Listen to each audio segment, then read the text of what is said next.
Hi everyone, welcome to Marketing the Muse. This is my second quick query critique video session. My first one is posted at marketingthemuse.com, and the first quick query that I did a written critique because I was not up to speed on the video sessions yet. It's a work in progress, and so that one is posted at Marketing the Muse as well. Just a little background for those of you who aren't familiar with Marketing the Muse or with what I do in my real-time workshops. I offer a session called Quick Query Critique. And in that, I invite writers to bring their query letters that are ready to go. And what we do is they come up to the front of the room, they read the query letter, and then they are asked to be seated and be quiet. And I then invite my workshop attendees to, give me their 2 cents. I offer mine last for obvious reasons. Since I don't have you here, I'm going to take the roles of all of you, and hopefully I won't miss anything that made you go, huh? But if I do, I would love for you to add that to marketingthemuse.com. So just go ahead and add your comments to this session. We would all appreciate it. Okay.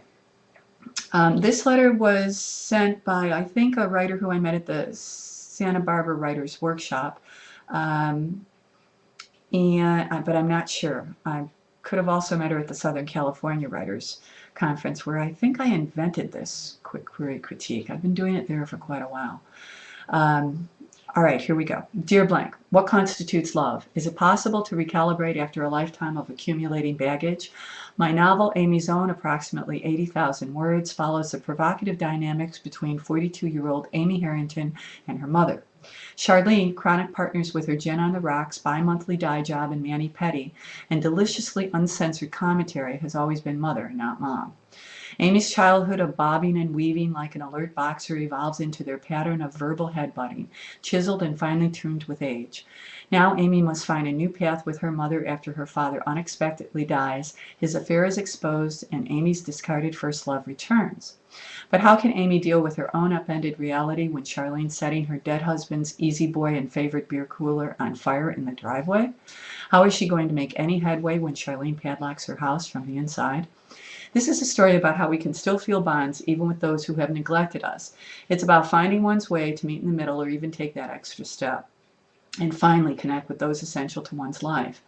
A complete manuscript of Amy's Own is available upon request. Thank you for your time and consideration. I look forward to hearing from you sincerely. Okay. My 2 cents on this. First of all, what's this story about? Well, we know that this story is about a dysfunctional family. Specifically about a 42-year-old woman and her aging mother who just became a widow.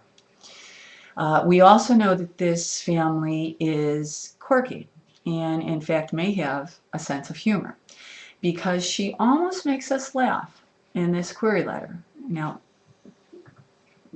be aware that I said almost, because almost is not good enough. And essentially, that's what I think is wrong with this query letter. If I were an agent, chances are I have at least a half a dozen of this kind of query letter in my stack. Why? Because writing about dysfunctional families and about mothers dying is a theme that many, many authors explore in novels and in memoirs. So you have a lot of competition here. How do you beat your competition? By writing your story better. How could this writer do that? Because at this point, I don't believe that she has. If I were an agent, I don't think I'd ask her for anything else. Unless maybe I were at a workshop and I heard some of it, or unless someone said to me, you know, this query letter isn't that great, but the story is just fabulous. But remember, most agents are not meeting you. They're meeting your query letter. So your query letter is a first representative of you. If you want them to meet you, then every word that you put on the page better pop off the page. And this one doesn't. So what would I do to make this query letter better? What's the advice I would give this writer?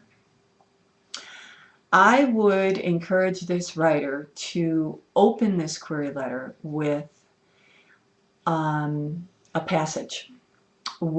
I would have her show me the dysfunction and the quirkiness rather than tell me. So she can do that by opening with a passage that she's written. And then, based on that writing, an agent will be able to know better whether this writer has a voice that's quirky enough for her to want to hear more of. So that's what I would recommend that she open this query letter with. The other way to open it would be if this writer was specifically pitching to an agent who represented an author whose story was similar. And that's actually what all of you should be doing. You should be looking for agents who represent your genre, who have published writers who write in a similar way, or have written stories that are about the theme that your story is about. Why? Because that agent has contacts with the publishing industry, so you're making her job easy for her. She can take your story and pitch it to editors who she's pitched other stories that are similar to yours. And so that's what you want to do. So I would either open it with some prose from Amy's Own, or I would compliment this agent and say, the reason why I'm pitching Amy's Own to you is because you represented X and she wrote Y and it was just fabulous, or whatever.